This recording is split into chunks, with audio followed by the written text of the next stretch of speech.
The planet Kurith 7 had no life.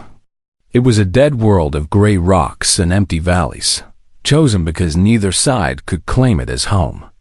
Captain Dawn stood at the front of his small team, watching the alien ship land on the other side of the meeting hall. The building was simple, made of metal and glass, built by machines from both sides working together. It was supposed to be a symbol of hope. Dohan was a tall man with tired eyes and steady hands. He had spent 20 years in space, but nothing had prepared him for this moment. Humanity had only discovered faster-than-light travel 50 years ago. They were children in a galaxy full of ancient giants, and the Velith Dominion was the oldest giant of them all. The Velith walked into the hall, and Dawn felt his breath catch. They were beautiful in a terrifying way. Each one stood over 2 meters tall, with silver skin that seemed to glow under the lights. They had 4 arms and eyes like cut diamonds, reflecting everything around them. Their leader, High Commander Aurith, moved with the confidence of someone who had never known defeat. Behind Dawn stood his team. Yuna was the ship's biologist, a small woman with sharp eyes who noticed everything. Tai Wu was the security chief, a broad-shouldered man with scars on his hands and a calm expression. Yunji handled communications, her fingers always moving, always translating. "Welcome," Dawn said, bowing slightly. "We come in peace." Aurith studied him the way someone might study an insect. "Peace," he repeated, his voice deep and cold. "Your kind is new to the stars. You do not yet understand what peace costs." The talks began. They sat at a long table, humans on one side, Velith on the other. Yunji translated everything, her voice steady even when the words were hard. The Velith wanted territory. They wanted resources. They wanted humanity to accept a position beneath them in the galactic order.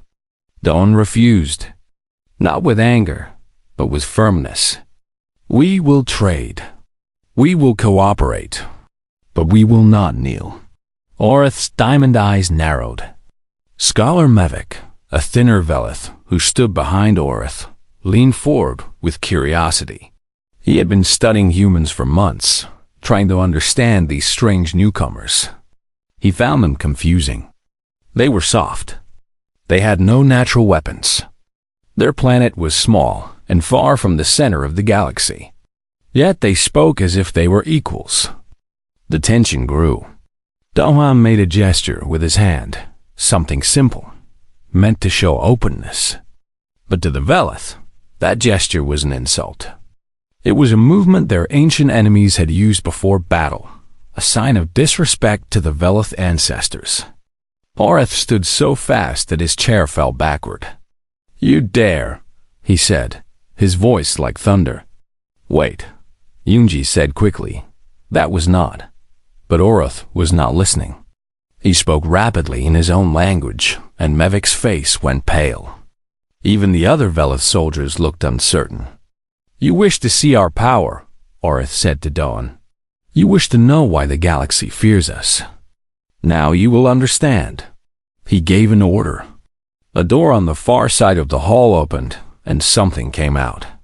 Dohan had seen many things in space. He had seen storms that swallowed moons and creatures that lived in the vacuum between stars. But he had never seen anything like this.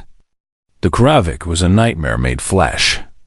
It was the size of a small vehicle, with 6 legs covered in black armor. Its body was low and wide, built for speed and killing. Spines ran along its back, dripping with venom that hissed when it touched the floor. Its eyes were red and empty, filled with nothing but hunger. The Velith had created the Kravik centuries ago. They had designed them to be perfect killing machines, immune to energy weapons, resistant to heat and cold, able to survive in any environment. They had used them to destroy civilizations. When the Kravik were released on a world, that world died. Now one stood in the meeting hall, and it was hungry. It moved before anyone could react. 3 Velith guards stood near the door, and the Kravik tore through them like paper. Silver blood sprayed across the walls. The guards did not even have time to scream. The remaining Velith retreated to their side of the room. Arth watched with cold satisfaction. This was the moment when every species broke. This was when they begged, when they promised anything, when they finally understood their place. He looked at the humans, expecting to see terror. Daohan's face was pale, but his eyes were steady. Yuna had pulled out a small scanner and was studying the creature with scientific interest. Yunji stood frozen, but she was not screaming. And Taiwu. Taiwu stepped forward. Mevik watched in disbelief. The human was walking toward the Kravik. Not running away. Walking toward it. His hand moved to his belt and pulled out a knife, a simple blade that vibrated with energy. Taiwu, Dohan said quietly. It was not an order to stop. It was just acknowledgement. Taiwu nodded once without looking back. The Kravik turned to face this new prey. It was confused. Prey did not approach. Prey ran. Prey screamed. This creature was doing neither. Taiwu studied the Kravik with the same expression he used when examining ingredients in a kitchen. Before joining the military, he had been a chef. He had spent years learning to break down animals, to find the soft spots, to understand how living things were built. The Kravik charged. Taiwu moved to the side, faster than the creature expected. The Kravik's claws missed him by centimeters. Taiwu's knife flashed, cutting at the joint between two armor plates. The creature screamed, a sound like metal scraping metal. Acid blood sprayed from the wound, hitting Taiwu's arm. His sleeve dissolved, and his skin burned red. He did not stop. He did not even slow down. The Kravik spun, trying to catch him with its tail. Taiwu ducked and drove his knife into another gap in the armor. Then another. The creature was bleeding from a dozen wounds now, its movements becoming slower. Finally, Taiwu saw what he was looking for. A soft spot behind the head, where the armor did not quite connect.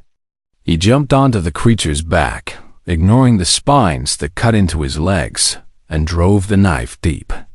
The Kravik fell? It twitched once, twice, and then went still. The hall was silent.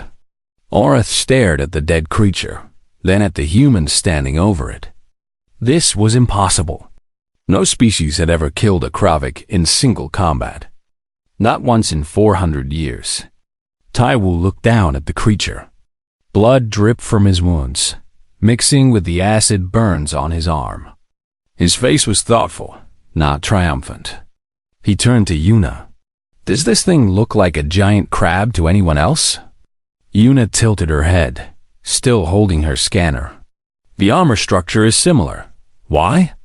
Taiwu smiled, a strange expression given the blood and death around him. Help me get this back to the ship. I want to see if it's edible. Orith heard the translation and felt something he had not felt in centuries. He did not have a word for it. Later, Mevik would tell him. The humans called it fear. The human ship Steadfast was not large. It was a vessel built for exploration, not war, with a crew of 42 souls who had volunteered for the most dangerous mission in human history. Now it carried something no human ship had ever carried before. The body of a Kravik. Taiwu sat in the medical bay while the ship's doctor treated his wounds. The acid burns covered most of his left arm, and the spines had left deep cuts across his legs. He did not complain. He had experienced worse during his years as a soldier, and before that, during his years in professional kitchens. Burns and cuts were part of both lives. You should rest, the doctor said. Later, Taiwu replied. I have work to do. In the cargo bay, Yuna had already begun her examination of the Kravik.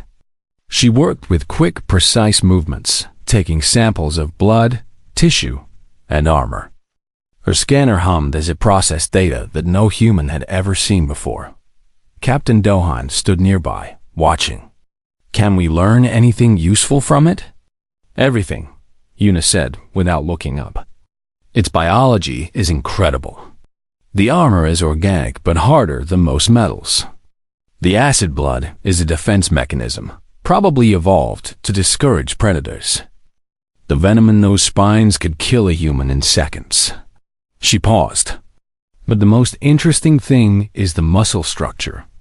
Very dense. Very efficient." "Sounds tough to chew," Taiwu said from the doorway. He had left the medical bay against orders, his arm wrapped in bandages. Una looked at him with a mixture of annoyance and curiosity.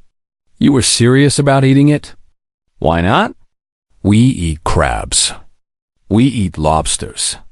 This thing is basically a big alien shellfish with anger problems." Dawn rubbed his forehead. "Taiwu, that creature killed 3 Veloth soldiers in seconds. It's been used to destroy entire civilizations. So it's tough. I've cooked tough meat before. The trick is preparation." In the Veloth flagship, High Commander Arath paced before his council. The massive warship hung in orbit above Karath 7, its weapons ready to destroy the human vessel at his command. But he had not given that command. Not yet. Scholar Mevik stood before a display showing footage from the meeting hall. He had watched it 17 times already. Each time, he noticed something new. Something disturbing. "Play it again," Arath commanded. The footage showed the moment the Kravik attacked. The 3 Veloth guards died quickly, as expected. Then the human moved forward. Mevik slowed the image, watching the creature's face. There was no fear in those eyes. There was something else, something Mevik could not identify. "He was calculating," Mevik said quietly. "Looking for weaknesses. The way a predator studies prey." "Impossible," said Warrior Thesa, who stood at Orath's right hand. She was the finest soldier in the Veloth fleet, covered in scars from 100 battles. "Humans are prey species. Their bodies are soft. They have no claws, no armor, no venom. And yet one of them killed a Kravik with a knife." Thesa had no answer for that. Orath stopped pacing. "What are they doing now?" Mevik checked his instruments. A small drone had attached itself to the human ship's hull, feeding them video and audio. What he saw made him feel sick. "They are taking the Kravik apart." The footage showed the human biologist removing organs, labeling containers, speaking rapidly into a recorder. And the human who had killed the creature, the one with the bandaged arm, was standing beside her with cooking tools. "What is he doing?" Arath demanded. Mevik watched as Taiwu carefully removed what appeared to be glands from inside the Kravik's body. "I believe he is preparing to cook it." Silence filled the Veloth command center. On the Steadfast, Taiwu worked with the focus of an artist. He had learned to cook from his grandmother, who had taught him that every ingredient had a secret waiting to be discovered. Some secrets were dangerous, but danger had never stopped him. Una supervised, her scanner running constantly. "The acid glands are here and here. If you cut into them, the acid will destroy everything." "Got it." "What about the venom sacs?" "Along the spine. 23 of them. Each one contains enough toxin to kill a dozen humans." Taiwu nodded and continued cutting. It was delicate work, more like surgery than cooking. One mistake would mean death. But his hands did not shake. They never did. 2 hours later, he had a clean section of Kravik meat. It was dark red, almost purple, and dense like beef, but with a different texture. He touched it, pressed it, smelled it. "What do you think?" Una asked. "Needs heat." "High heat, quick cooking. Like a good steak." He took the meat to the ship's small kitchen.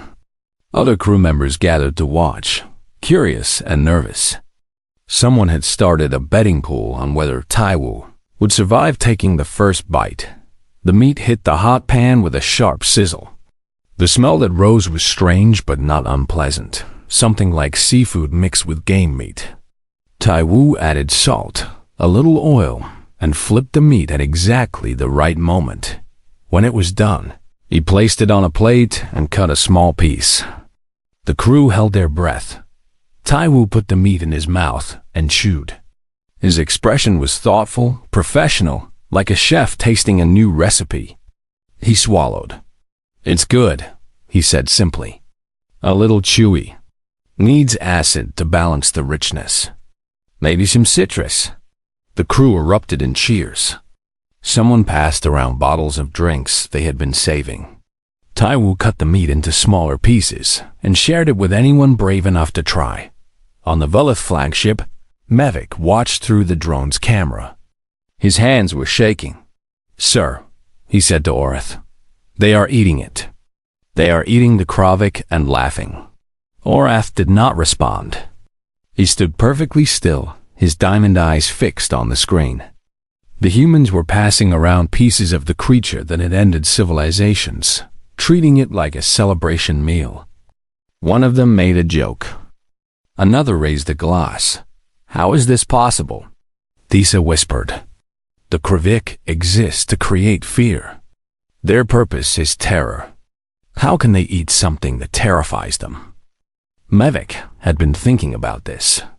The answer he found did not comfort him.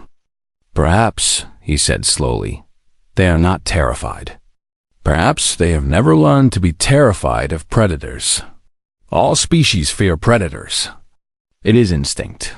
Yes, unless—" Mevik paused, searching for the right words.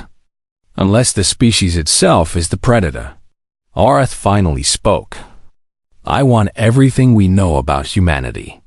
Their history, their biology, their planet, everything. It will take time to compile, High Commander. Then start now." As the Velith began their research, the humans on the Steadfast enjoyed their strange meal. Yunji recorded the moment, knowing it would become famous someday. Yuna took samples of the cooked meat, noting how the heat had changed its chemical structure.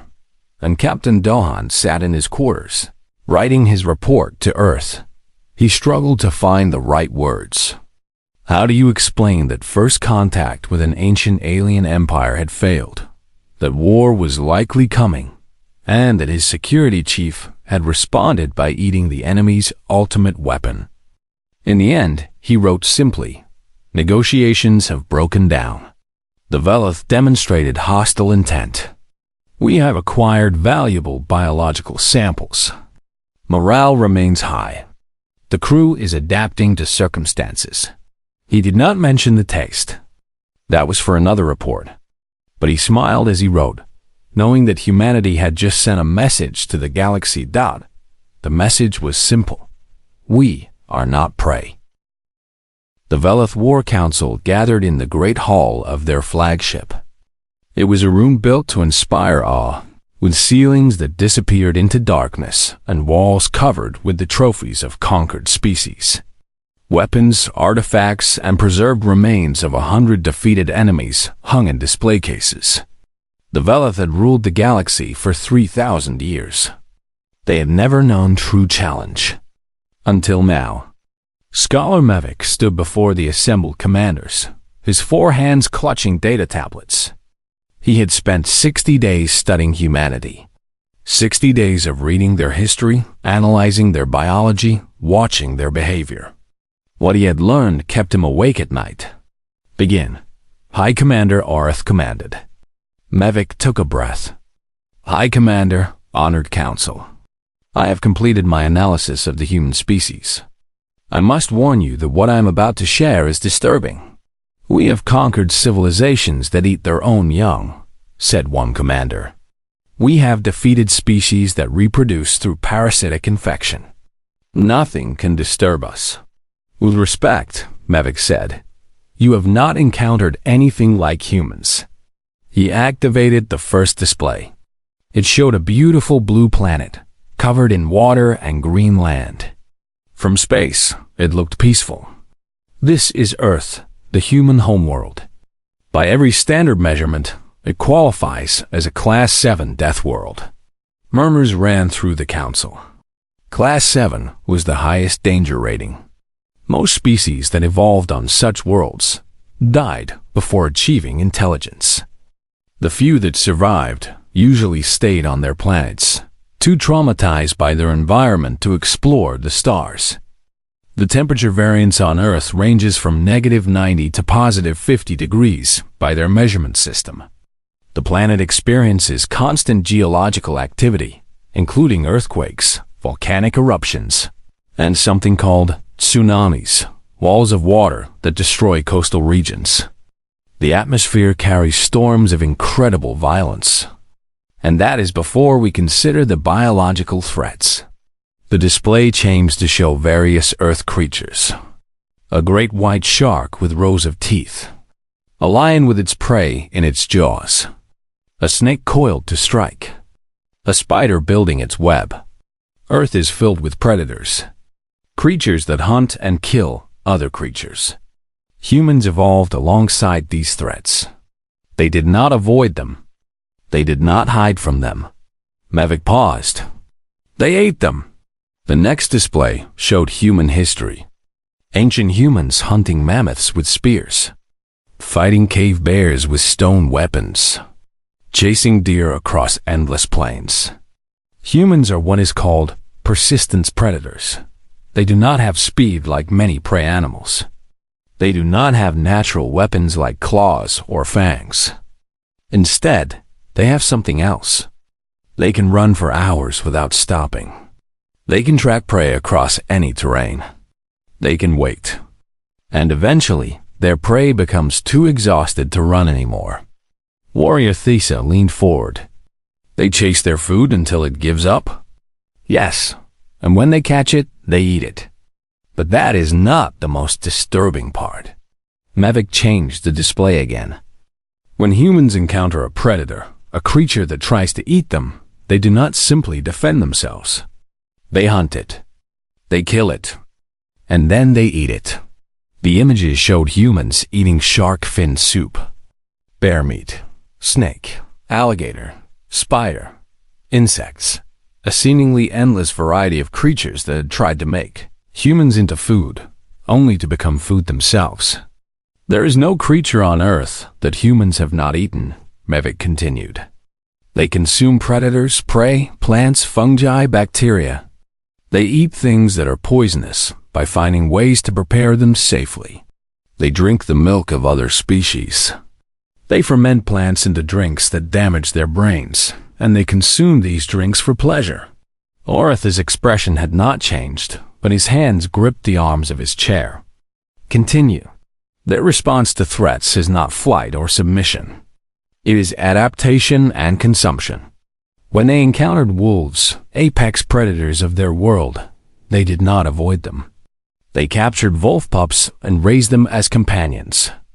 Over generations, they turned wolves into dogs, creatures that now love and serve humanity. They did the same with wild cattle, horses, and countless other species.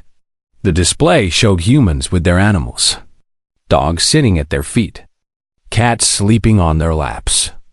Horses carrying them into battle. They domesticated predators for friendship and prey for food. They reshaped their entire world to serve them. And when natural disaster struck, they did not die. They rebuilt. When disease killed millions, they did not go extinct. They developed medicine. When they ran out of food, they did not starve. They invented farming.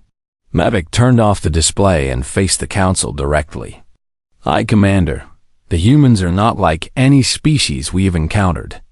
They are not warriors like the Talaxians, who fight because they enjoy violence.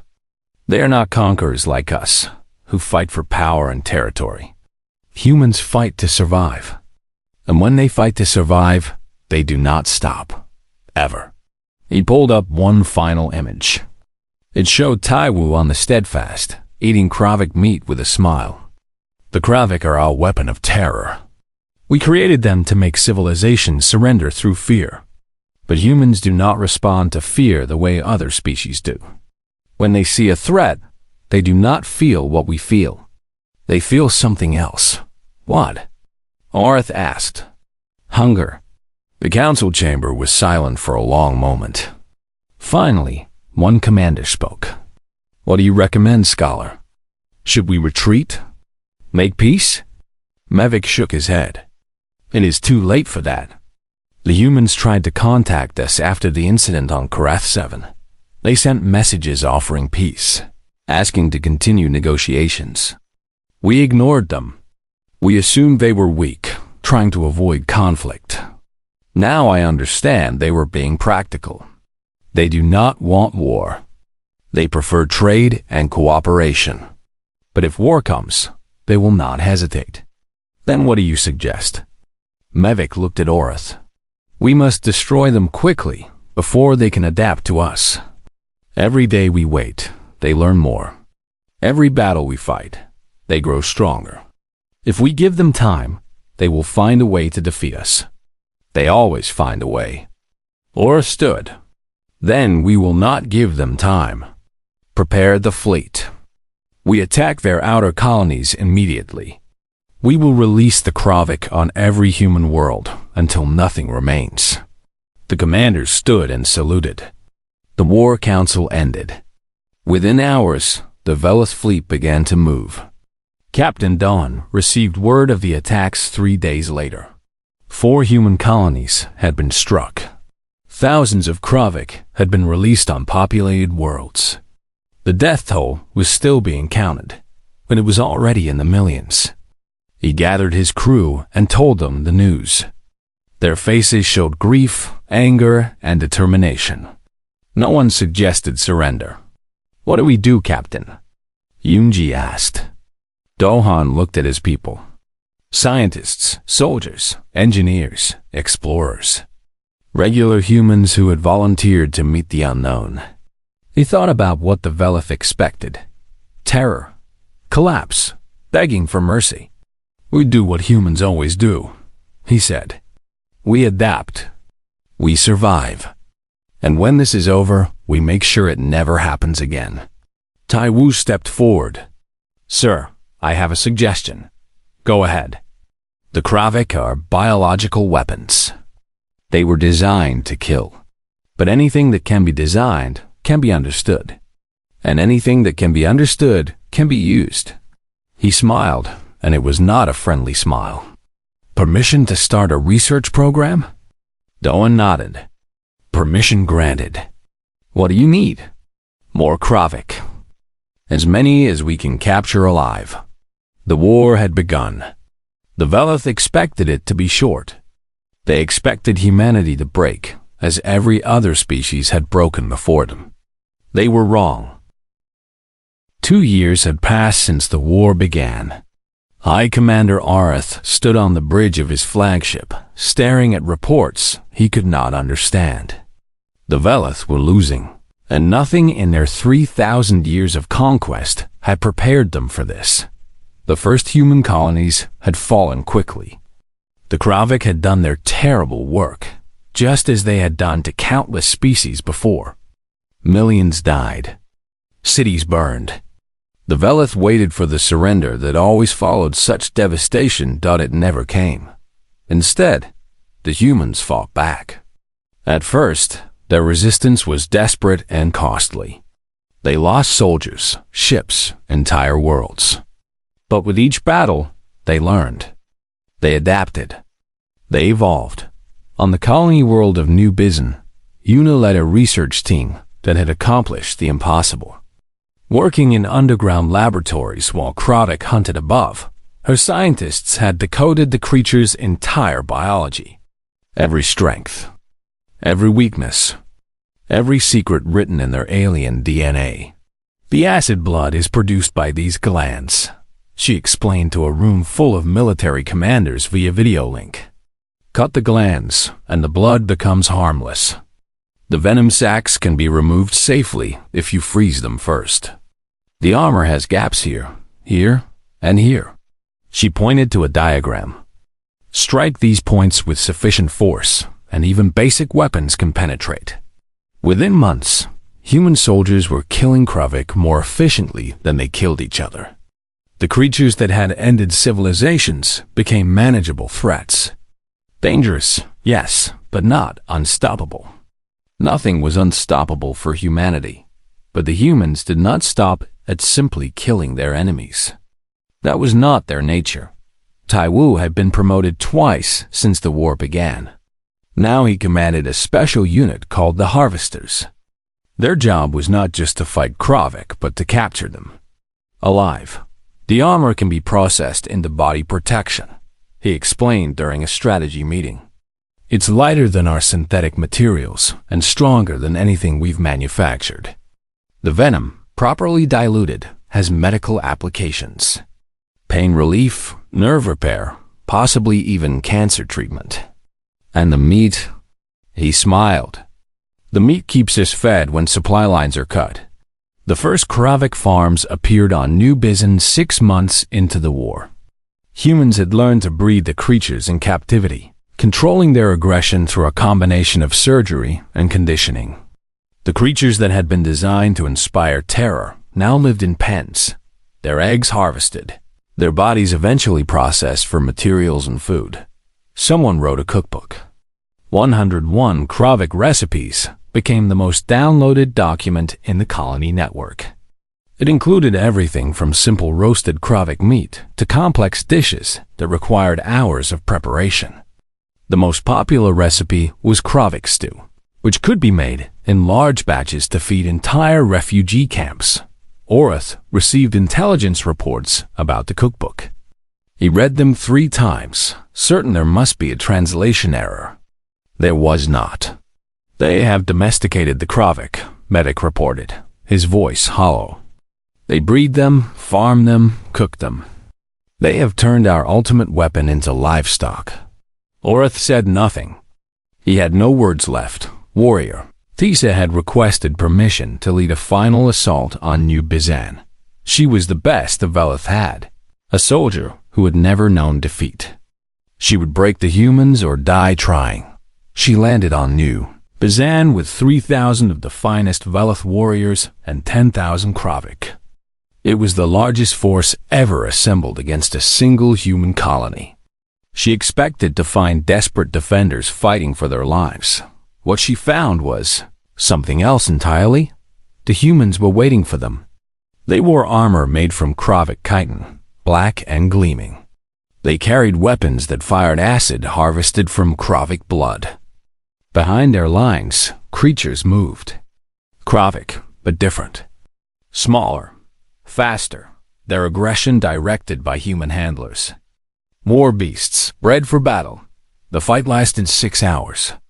When it ended, Tisa was the only senior Velith commander still alive. She had been captured by a unit of human soldiers, led by a woman with kind eyes and a gentle voice. Her name was Yunji. She had traded her communications console for a rifle when the war began. Now she commanded a platoon. "You are my prisoner," Yunji told Tisa. "You will be treated with respect." "Are you injured?" Tisa stared at her. In her entire life, no enemy had ever asked if she was injured. Enemies either killed you or were killed. That was war. "I do not understand you," she said. "What is there to understand? You should hate me. My people have killed millions of yours. I have personally killed dozens of human soldiers in this battle alone." Unji considered this. "Yes, and I have killed Velith today too. But the battle is over now. What purpose does hate serve?" Tisa had no answer. The human prisoner camp was not what Tisa expected. She was given a clean room, medical treatment for her wounds, and regular meals. The food was strange but nutritious. On the 3rd day, she realized what she was eating. Kravik. The humans had prepared it in a dozen different ways. Fried, roasted, stewed, dried into jerky. They ate it casually, the way Thissa might eat standard military rations. The creatures that had been created to destroy civilizations were now breakfast, lunch, and dinner. Yunji visited her regularly. They talked about many things. History, culture, philosophy, the war. Yunji was genuinely curious about the Velith, asking questions that showed careful thought. Thesa found herself answering honestly, something she had never done with an enemy before. "Why did your people start this war?" Thesa asked one day. Yunji sighed. "We didn't. Your High Commander did, after a misunderstanding at the peace talks. We tried to explain, to apologize. You ignored us. You were offering peace? After what happened?" "We were offering peace because of what happened. War is expensive. People die. Resources are destroyed. We would rather trade than fight. We would rather build than destroy." Yunji shrugged. "But when someone tries to kill us, we fight back. That is also our nature." Thesa thought about this for a long time. Finally, she made a decision. "I wish to send a message to High Commander Arth." Yunji arranged it. Thesa composed her message carefully, knowing it might be her last communication with her people. She attached a single image. The image showed a table in the prisoner camp. Humans and Velith prisoners sat together, sharing a meal. The main dish sat in the center, surrounded by vegetables and grains and sauces done. It was krovet, prepared in the human style, served on beautiful plates. Some of the Velith prisoners were eating it. Their expressions showed confusion, amazement, and something that might have been hope. They were sharing food with their enemies, eating the weapon that had been meant to destroy humanity. Thesa added a brief note to the message. "They are not what we thought. We should talk." Orath received the message on his flagship. He stared at the image for a long time. The Kravik farms, the cookbooks, the armor made from chitin and weapons that fired acid blood. And now this. His finest warrior, sitting at a table with humans, eating the symbol of Velith power. "Scholar Mevik," he said quietly. "Yes, High Commander." "Prepare a diplomatic ship. We are going to New Bizan." Mevik did not ask questions. He simply bowed and left to make arrangements. The war was not over yet. But for the first time in 2 years, its end was in sight. The Velith homeworld was called Verith Prime. It was an ancient planet, covered in silver cities that had stood for 10,000 years. No enemy had ever set foot on its surface. No foreign ship had ever entered its atmosphere without permission. Today, a human vessel descended through the clouds. Captain Dawn stood at the window of the diplomatic shuttle, watching the alien world grow larger. The buildings below gleamed like jewelry, beautiful and cold. This was the heart of an empire that had conquered hundreds of species. Now they were suing for peace.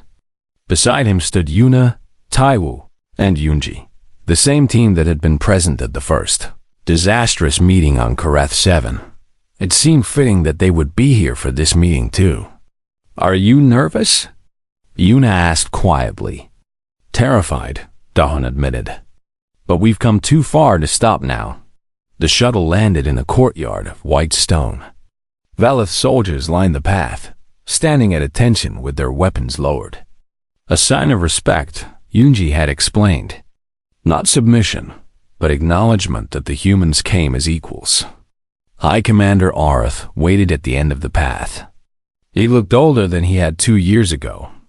The silver of his skin dulled with exhaustion. Scholar Mevik stood beside him, along with warrior Thesa, who had been released from the prisoner camp to participate in the peace talks. The two groups faced each other, human and Velith. The war had killed millions on both sides. The hatred ran deep. Dohan spoke first. "High Commander, thank you for receiving us." Orath inclined his head. "Captain, you have come a long way." "We have. So have you." They walked together into the great hall where the Velith Council waited. The room was massive, built to intimidate visitors with the power and age of the Velith Empire. But the humans did not seem intimidated. They walked with steady steps and calm faces, as if they visited alien throne rooms every day. The negotiations lasted for hours. Territory was discussed, reparations debated, trade agreements outlined. Both sides made demands. Both sides made concessions. It was difficult, frustrating, sometimes bitter work. But it was progress. When the formal talks concluded, Dahan made an unusual request. "Before we sign anything," he said, "I would like to host a dinner. A human tradition. We share food with those we wish to make peace with. It creates a bond, a memory that lasts beyond words on paper." Orth hesitated.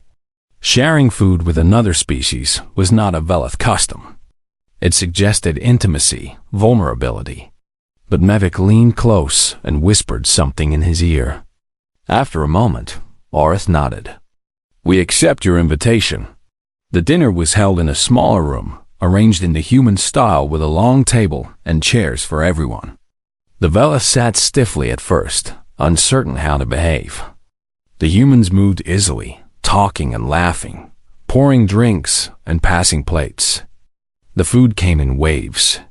Dishes from every region of Earth, representing the incredible variety of human cuisine. Bread and cheese, vegetables and fruits, meats prepared in a dozen different ways. The Veleth sampled cautiously, surprised by the complex flavors. Then the main course arrived. Taiwu had prepared it himself. He carried the platter to the center of the table with pride, setting it down where everyone could see. The meat was beautifully arranged, garnished with herbs and surrounded by colorful sauces. It was Kravik. The Veleth stopped eating. They stared at the dish with expressions that mixed horror, fascination, and something like respect. Mevik leaned forward, studying the preparation with scientific interest. "You continue to eat them," he said. "Even now, when the war is over." Taiwu smiled. "Why would we stop? It's good food. Took us a while to perfect the recipes, but now we have farms producing enough to feed entire cities." Kravik steak has become quite popular. Orth looked at the meat on the platter. This was the weapon his people had created to destroy civilizations. This was the terror that had made countless species surrender in fear. And the humans had turned it into dinner. "How?" he asked quietly. "How do you do this? How do you take something meant to kill you and make it ordinary?" Dahan considered the question carefully. "I think it's because we don't see the galaxy the way you do. To us, everything is either a friend, a tool, or food. There is no category for unstoppable terror. If something tries to kill us, we find a way to survive. And if we survive long enough, we find a way to use it." Yuna added, "On our planet, we used to be prey. Larger animals hunted us. We were small and weak compared to them. But we didn't accept that role. We built weapons, made fire, formed tribes. We hunted the hunters. We ate the things that tried to eat us. We don't know how to give up," Yunji said. "It's not in our nature. When we face something scary, we don't run forever. Eventually, we turn around and face it. And when we do, we usually find that it wasn't as scary as we thought." Mevik spoke, his voice thoughtful. "Your people have a saying. What is it?" "The only thing to fear is fear itself." And Dohan nodded. "Something like that." Orth reached out and took a piece of the Kravik meat. He put it in his mouth and chewed slowly. The Veleth Council watched in shock. Their high commander, eating the weapon of their empire, prepared by human hands. "It is good," Orth said finally. "The flavor is complex." "Secret family recipe," Taiwu said with a grin. "Well, it's not a secret anymore. I published the cookbook." The meal continued. As the hours passed, the tension slowly faded. Veleth and humans sat together, sharing food and stories. Thesa described her time in the prisoner camp, the kindness she had been shown despite being an enemy. Mevik asked endless questions about Earth's ecosystem, fascinated by a world that produced such strange and adaptable creatures. Near the end of the dinner, Orth asked the question that had been haunting him. "You could have demanded much more in these negotiations. Your forces were winning. You could have taken territory, resources, concessions that would make humanity wealthy for generations. Why didn't you? Dohan took a drink and thought about his answer. Because we've learned something in our time among the stars. Power fades. Empires fall. The Velith have ruled for 3,000 years, but even that is a blink in the age of the universe. What lasts is relationships, trust, cooperation. He looked around the table at the mixed group of humans and Velith. We could have taken everything, but then we would have enemies forever. This way, maybe we have friends. Maybe we have partners. Maybe, in another 1,000 years, our children and your children will look back at this dinner and say, that was where it started, or have sat in silence for a long moment. Then he did something no human had ever seen a Velith do before. He smiled. You are a strange species, Captain Dohan. Terrifying and generous. Violent and kind. You eat your enemies and offer friendship in the same breath. That's humanity, Dohan said. We contain multitudes. The peace treaty was signed the next morning. The terms were fair to both sides, laying the foundation for trade, cultural exchange, and mutual defense. The war was officially over. Years passed. The galaxy changed. Kravik meat became a delicacy across 100 worlds, prepared by human chefs who had opened restaurants on Velith stations and trading posts. The creatures that had once meant death now meant dinner, and the humans had made that transformation look easy. Taiwu opened the most famous restaurant of all. He called it the Apex Predator, and it sat at the crossroads of human and Velith space. Beings from dozens of species came to taste his cooking, to experience the strange human ritual of turning terror into food. One evening, a young Velith approached him while he worked in the kitchen. She was barely more than a child, curious and unafraid. Sir, she said, may I ask you a question? Taiwu looked up from the stove, where a Kravik steak sizzled perfectly. Go ahead.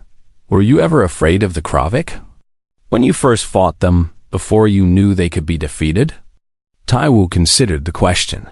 He remembered that first meeting on Kareth 7, the creature charging at him, the acid blood burning his arm. He remembered the moment he decided to fight instead of run. Fear is just hunger you haven't identified yet, he said finally. When I looked at that Kravik, I didn't see a monster. I saw a challenge. And maybe, in the back of my mind, I saw lunch. The young Velith laughed. It was a strange sound, one that her ancestors would not have recognized. But laughter, like cooking, was something humans had taught the galaxy. Taiwu flipped the steak and smiled. The war had ended when the Velith saw a human eat what killed them. But the peace had begun with something simpler. It began with a meal, shared between enemies who chose to become something more. And in the end, that was the most human thing of all.